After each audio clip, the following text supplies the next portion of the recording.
When I first decided to make a YouTube channel dedicated to semi-obscure things I grew up with, I made a list of all the computer games I felt like I needed to cover right away. One of the first videos I made was about Jumpstart 3rd Grade Mystery Mountain, which I consider to be one of the greatest edutainment games ever made, and proof that the Jumpstart franchise was worth taking seriously. As such, I thought about looking into other Jumpstart titles, but there's one slight issue with that.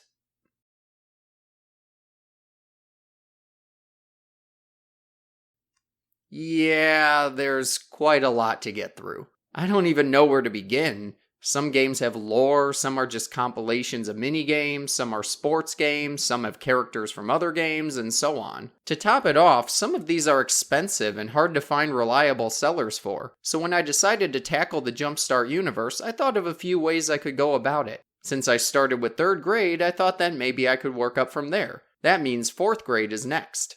I had a good few Jumpstart games as a kid, but I remember having this 3-pack of ones for 4th graders. The main game was about this cave exploration where you learned about the world and stuff. It seemed more like a Clue Finders game than a Jumpstart one. I don't really know what to say about it right now. Say hi to my dog. I'm just gonna give myself a day to think it over and plan my next video. I'll just leave this here for the night while I think things through. I'll see you all when the video is made.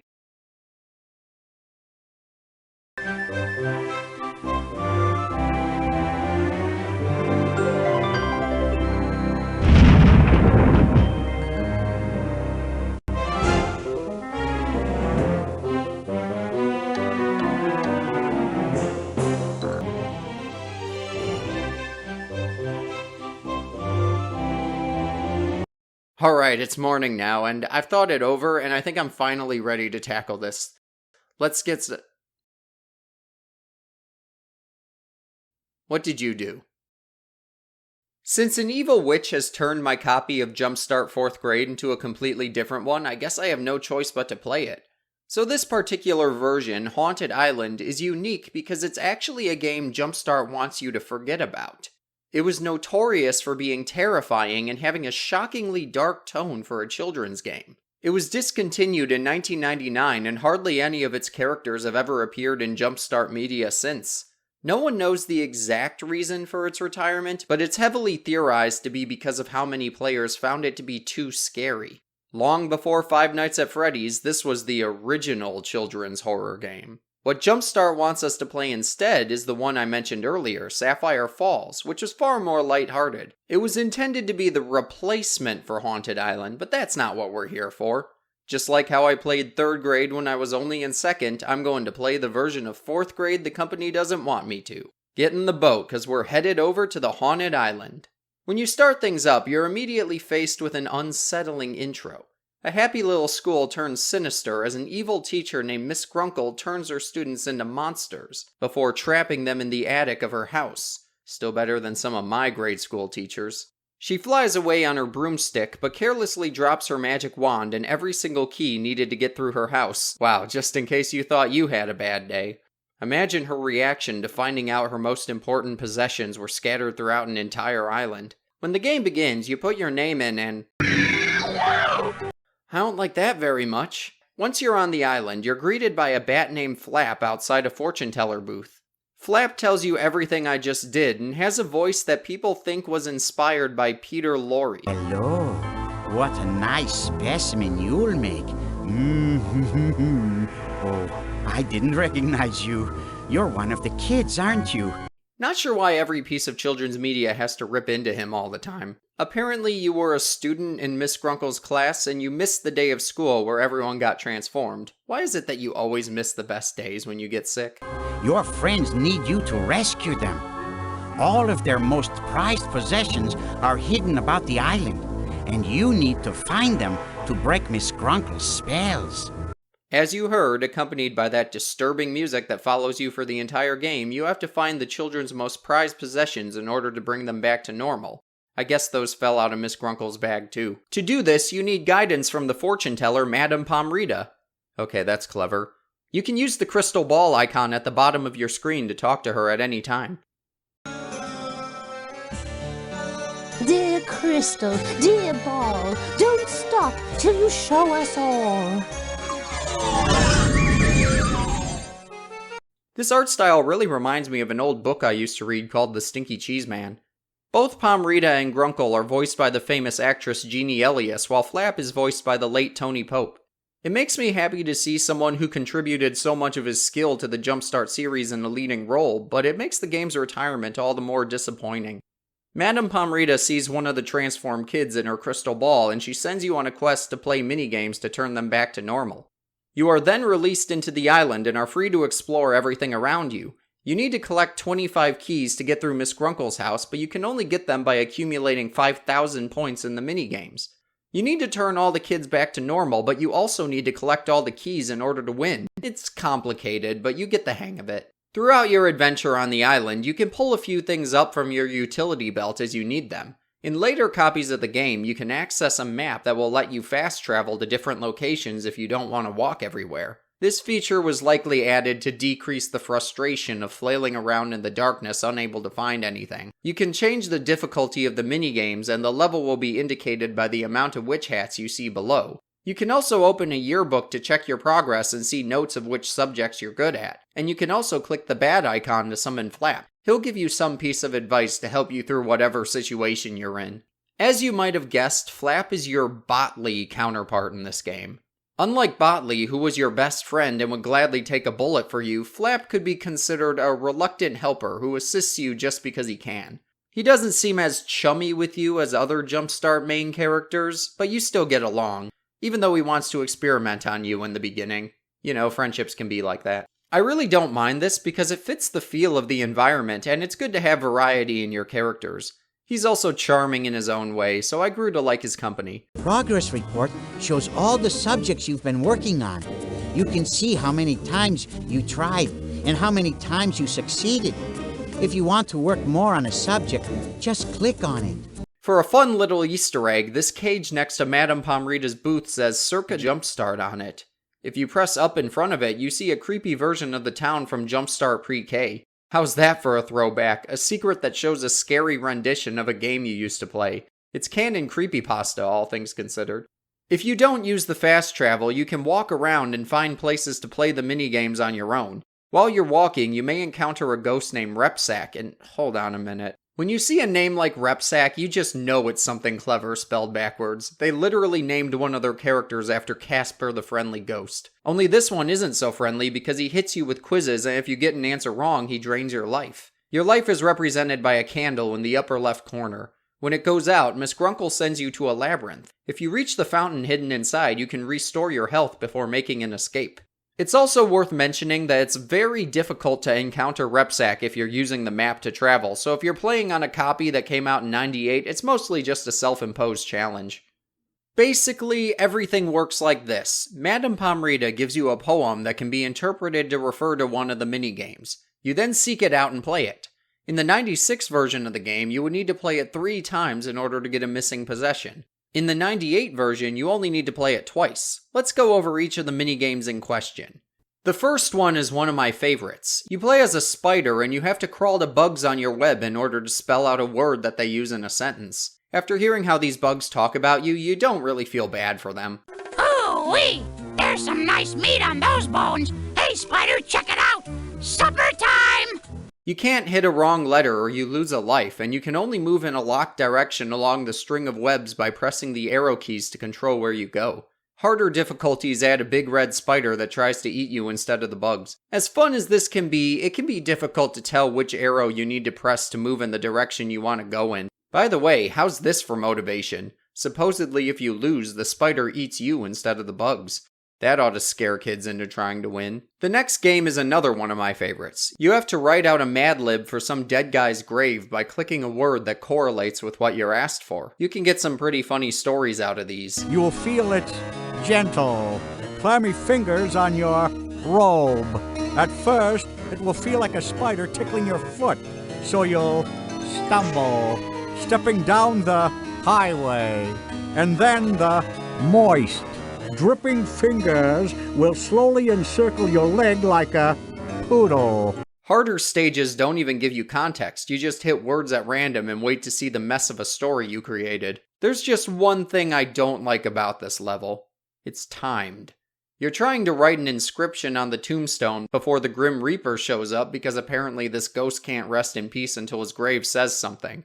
The morbid clock in the upper corner shows how much time you have to complete the stage. This can be anxiety-inducing when it takes a long time for a word you need to show up. Since they seem to appear at random, there's no telling how long you might end up waiting for a noun or an adverb to show itself. Egads, you did it again! Look at you, an accomplished writer over here. You deserve a Polyster Prize, I'm telling you. Now I finally get to lay me down to sleep for all eternity, if you know what I mean. In another minigame, you're a toad and you have to eat bugs as they fly up the walls of a well. You have to eat the ones that complete the math equation in the center of the screen. They kinda throw you into this one with minimal information, so I assumed I just had to wait at the top for the bugs to reach me. But no, you have to press a button to shoot your tongue at them. I should have known. They also forget to tell you that you only get one shot. If you take too long to figure out the problem and the correct bug reaches the surface, you die. Often, when you complete a minigame, Miss Grunkle shows up to torment you. No one goes up against Miss Grunkle and succeeds. I'll get you. You just wait and see. If you go through this little swamp, you come across a pirate mission, which could probably be a whole game in and of itself. However, it requires you to either know geography or to have a map of the world on hand. You have to sail the globe in a pirate ship to reach a destination a hint alludes to. There, you dig for treasure and hope it's the right country. However, I do have one issue with this.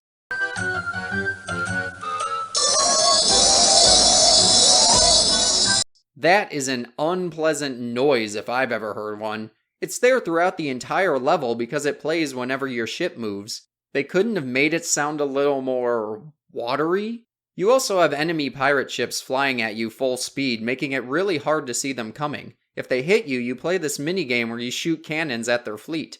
Also, an enemy pirate talks to you. Don't be taking me cannons. What's a pirate without his cannons?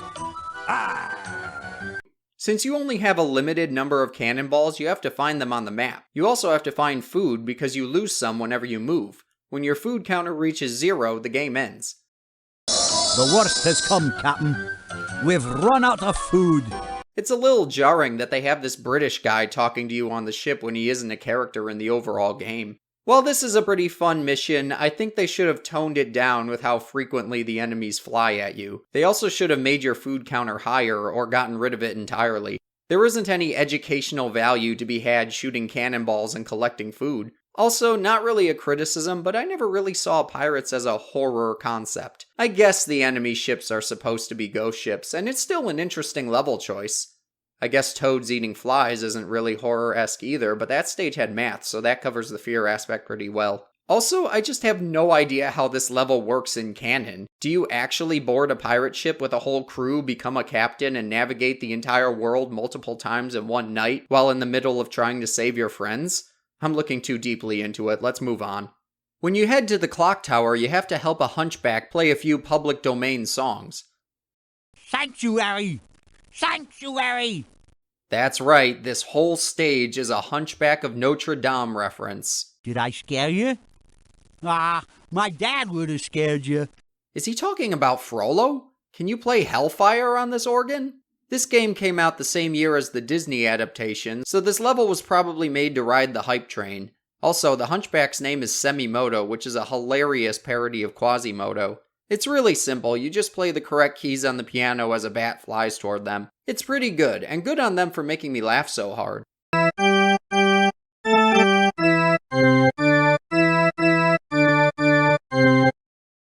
Hey, we just played. Oh, Susanna. Can we play another? Can we, huh? When you head to the vampire maze, you get to help a vampire reach his coffin with the help of long division? Nope, I can't do this, sorry. You have to help the vampire by choosing the right numbers to complete a division problem while a ghost slowly chases you. As someone who processes information pretty slowly, this stage is horrifying to me. I know the evil ghost is slow and probably won't even catch me, but just its existence makes me feel like I have to go fast. Even with a calculator, it takes me a while. Still fun though. Now here's an interesting one. In this swampy little garden, you get a minigame where you have to plant a bunch of unusual seeds to grow a certain number of plants and meet a quota. It's hard to explain, so I'll let Flap take it from here. Each plant here in the mutant garden grows in its own unique way. Some plants can't grow next to each other, even if they are the same type of plant. Your job is to test the soil to find out what is the best way to arrange your seedlings so they can yield the most plants. To start, take 4 seedlings from the bin and plant them together in a small square. Push the grow button and watch your results blossom in the garden. Your totals will display on the overhead monitor. The TV will show you what the required harvest goal is before you push the grow button again. Practice moving the seeds and settings for the water and light until you find the growing pattern that gives you the most plantlings. For each seed planted, you can get a maximum of 4 plantlings to sprout. If you have to move or remove any of your young seedlings, use the spade to lift them out of the swampy soil. If you still aren't meeting your goal, try changing the amount of water and the amount of lamplight that your garden needs, or try to rearrange your seedlings. Like most farmers will tell you, all gardens, even mutant ones, takes time, patience, and a good amount of experimentation before you can find the best way to grow your crop. Did you get that? Neither did I. Essentially, it's a trial and error mission where you tinker with the amount of light, water, and space between where you plant your seeds. If the conditions aren't right for you to meet your quota, you get to hear this lovely remark from Flap. Your yields did not meet the goal. Try again. Your yields did not meet the goal. Try again. Your yields did not meet the goal. Try again. This seems like it would be an annoying stage, but it's actually not too bad once you get used to it. Very unique. Next up, we have a mixing game where you have to help a prince who's been turned into a frog. You just mix the right amount of every ingredient and... You did it! You broke the spell! Go back to being a frog, please! The last minigame sends you to a mummy's tomb. This must have been the developer's favorite because it's the one featured on the game's cover. You have to match correlating images of people, places, or events throughout history, but only the ones that are completely uncovered. If you click one that's even slightly covered by another tile... They really had to pick the most unpleasant sound effects they could find, didn't they? Other than that, I like it, mostly because it isn't timed. Once you have all 4 missing possessions, you're able to bring the kid they belong to back to their normal self. There are 13 kids, so it's a very long game to get through. Some of the kids are named after the type of stuff they're interested in. Penicillin is the doctor girl, Wolfgang is a musician, and so on. Turning the kids back to normal is one thing, but saving them is something else entirely. When you obtain 5 keys, you are able to unlock a room in Miss Grunkle's house. Maybe Mango Plumo took some inspiration from this. Every time you open a room, she appears and banishes you to the labyrinth you can easily escape from. So, at last we meet in my domain. Rather brave, aren't you? I must admit I never thought you'd get this far. But no matter. It's just a shame you missed that fateful day when all of your classmates turned to monsters. Now it's your turn, but not until I have some fun with you first. Out, I say, out!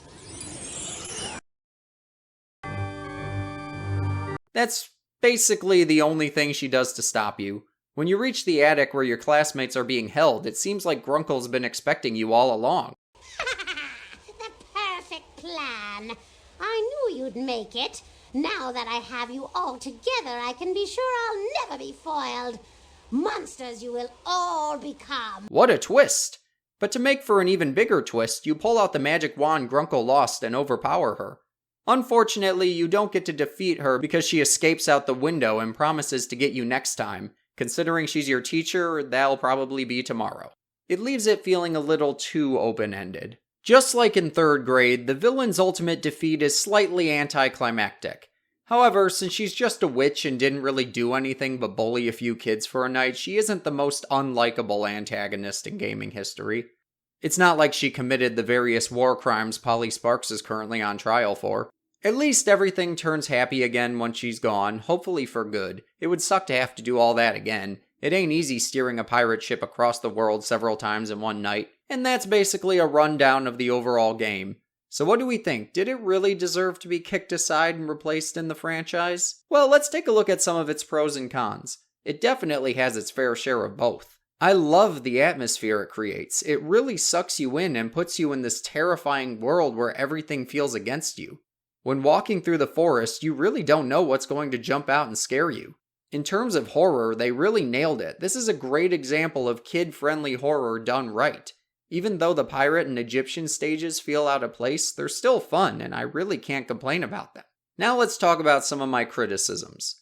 Like with many Jumpstart games, it's repetitive due to its formula. To save each kid, you have to play the same minigames over and over again.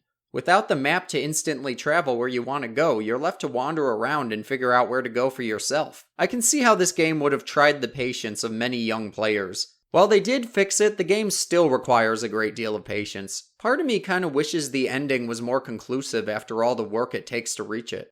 Ultimately, while I do think it's a fair game with a nice concept and a whole lot of interesting things to see, I have to admit it isn't for everyone. Many of these minigames rely on pressuring the player, either by timing them or sending enemies in their direction at 60 miles an hour. Generally, this isn't too big of a concern in gaming, but remember, this is edutainment. Since it's hard to sit down and think of the answers when there's a sense of urgency pushing you to hurry up, some people might have a hard time taking in the information. Many of us would look up the answers or ask someone else for help. Sure, we'll be able to figure out the problem, but we won't retain anything. We'll just figure out a momentary solution to complete an immediate issue in front of us. But hey, some people might like the challenge. Everyone's different. So did it deserve to be retired and replaced in the catalog? I don't think so. Maybe they could have rebranded it as a hard version of 4th grade that players who wanted a challenge could play. It could have coexisted with Sapphire Falls if they absolutely wanted to make a more kid-friendly version. Perhaps they could have kept it on the market and slapped a warning label on it. Overall, Haunted Island might be a little challenging for some, but it isn't bad by any means. I just have one more thing that I need to say about it. Now that you're all scared senseless, I think it's time to wrap things up. Thank you all so much for watching. I will see you in the next memory.